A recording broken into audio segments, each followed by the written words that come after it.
কি হয়েছে তোমার? তুমি এখানে কি করছো? আমার তো পানি পিপাসা পেয়েছে। পানির অভাবে নড়তে আর পারছি না। তোমার আগে এই রাস্তা দিয়ে কত মানুষ গেল, ওদের কাছে আমি কতবার পানি চাইলাম, কিন্তু কেউ আমাকে এক ফোঁটা পানি দিল না। কি করবে বলো? নদীর পানিটুকু আমাদেরকে টাকা দিয়ে কিনে খেতে হচ্ছে, তাই কেউ বাড়তি পানি খরচ করতে চাইছে না।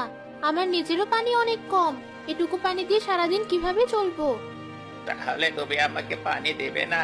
কি আর করার, পানির অভাবেই মরতে হবে আমাকে। তুমি থাকো, আমি এখনই আসছি। কি হলো, মেয়েটা গাছের পাতা ছিঁড়ছে কেন? পাতা দিয়ে কি করবে? এই নাও, এই পাতাটায় করে তোমায় একটু পানি দিলাম। এই পানিটুকু খেয়ে তুমি তোমার জীবন বাঁচাও।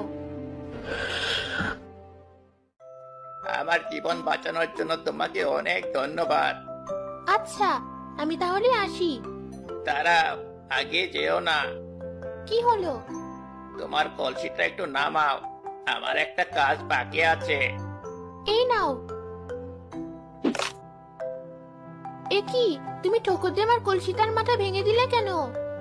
এখন থেকে তুমি এই কলসিটাতে যে জলই রাখবে সেটা সোনার জল হয়ে যাবে।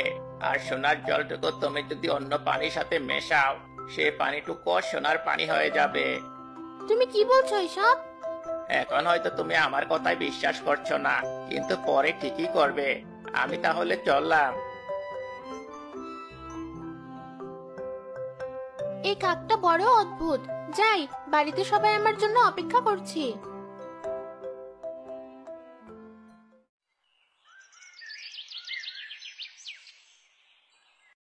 আপু, পানি এনেছিস?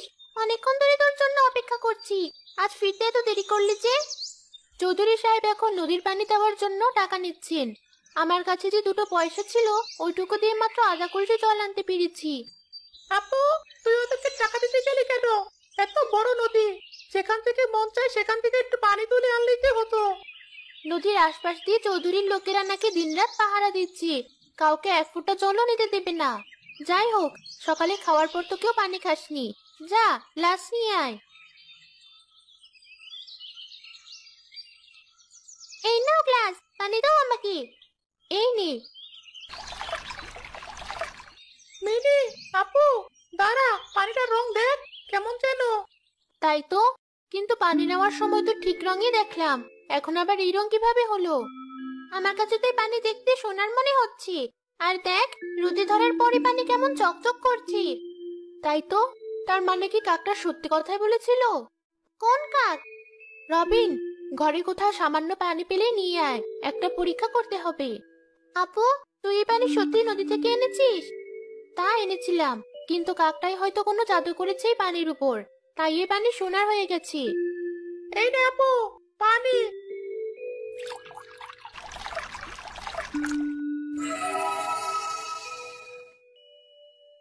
তার মানে ওই কাকটা ঠিকই বলেছিল, এটা আসলেই সোনার জল।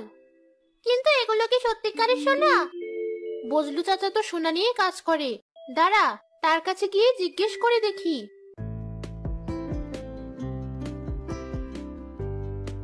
হ্যাঁ, এই পানিতে সোনা আছে, কিন্তু খুবই অল্প। এই পানি কি খাওয়া যাবে চাচা? অনেকক্ষণ ধরে আমরা পানি না খেয়ে আছি। তা তো খাওয়া যাবে, কিন্তু এত মূল্যবান পানি তোমরা খেয়ে কি করবে? আমাকে দিয়ে দাও পানিটুকু, আমি তোমাদেরকে ভালো দাম দিচ্ছি। সত্যি বলছেন চাচা?